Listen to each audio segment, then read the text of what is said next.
ಹೇಳಿ ಅವನೊಬ್ಬರು ಪ್ರಶ್ನೆ ಮಾಡ್ತಾರೆ, ಯಾರೋ ನೀವು ಅಧ್ಯಕ್ಷ ಸ್ಥಾನದ ಇಳಿತೀರೇನು, ಅದು ಇಳಿಸ್ತಾರೇನು ನಿಮ್ಮನ್ನು? ಯಾಕಂದರೆ ಆಲ್ರೆಡಿ ಸತೀಶ್ ಜಾರಕಿಹೊಳಿ ಅವರು ಅದ್ರ ಮೇಲೆ ಕಣ್ಣಿಟ್ಟಿದ್ದಾರೆ. ಏನಾದರೂ ಮಾಡಿ ಅಧ್ಯಕ್ಷರಾದ್ರೆ 2022ರಲ್ಲಿ ನಾನು ಮುಖ್ಯಮಂತ್ರಿ ಹಾಕ್ಕೊಳ್ಳೋದು ಅವರು ಹಂಬಲ, ತಪ್ಪೇನಲ್ಲ ರಾಜಕೀಯದಲ್ಲೇ. ಅದನ್ನು ಅವರು ಒಪ್ಕೊಳ್ತಾರೆ. ಡಿ ಕೆ ಶಿ ಅವರು ಅವ್ರದ್ದು ಹಂಬಲ ಇದ್ದಾಗ ನಂದು ಹಂಬಲದಪ್ಪ, ನಾನು ಅದು ಬಿಡೋ ವಿಷಯ ಇಲ್ಲ.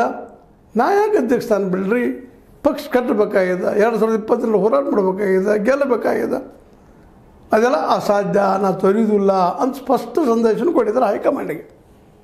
ಅಂದರೆ ಇದರ ಅರ್ಥ ಏನಪ್ಪ ಅಂದರೆ, ನನ್ನನ್ನು ನೀವು ಅಧ್ಯಕ್ಷ ಸ್ಥಾನದಿಂದ ಇಳಿಸಿದರೆ ಮಾತ್ರ, ಇಲ್ಲಿ ಅರ್ಥ ಮಾಡ್ಕೋಬೇಕಾಗಿದೆ ಇದನ್ನು. ಯಾಕಂದ್ರೆ ಬುದ್ಧಿವಂತರಿದ್ದಾರೆ ಡಿ ಕೆ ಶಿ ಅವರು, ಅವ್ರಿಗೆ ಗೊತ್ತದ ರಾಜಕೀಯ ಚಾಲಗಳಿಗೆ ಏನು ಅಂತೇಳಿ.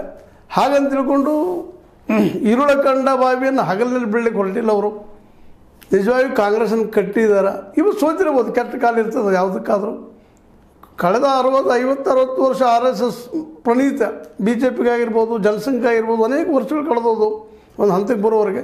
ಇವತ್ತರ ಕೆಟ್ಟ ಕಾಲ ಬಂದದ ಕಾಂಗ್ರೆಸ್ಸಿನ ಕೆಟ್ಟ ಆಡಳಿತದಿಂದ. ಇವತ್ತು ರಾಹುಲ್ ಗಾಂಧಿಯವರು ರಿಬಿಲ್ಡ್ ಮಾಡ್ತಾಯಿದ್ದಾರೆ, ಮತ್ತು ಕಟ್ತಾ ಇದ್ದಾರೆ ಅದನ್ನು. ಎಲ್ಲಿ ನಾವು ಸೋತಿದ್ದೀವಿ, ನಾವು ಎಲ್ಲಿ ಕಳ್ಕೊಂಡಿದ್ದೀವಿ ಅಲ್ಲಿ ಹುಡುಕು ಪ್ರಯತ್ನ ಮಾಡ್ತಾ ಇದ್ದಾರೆ.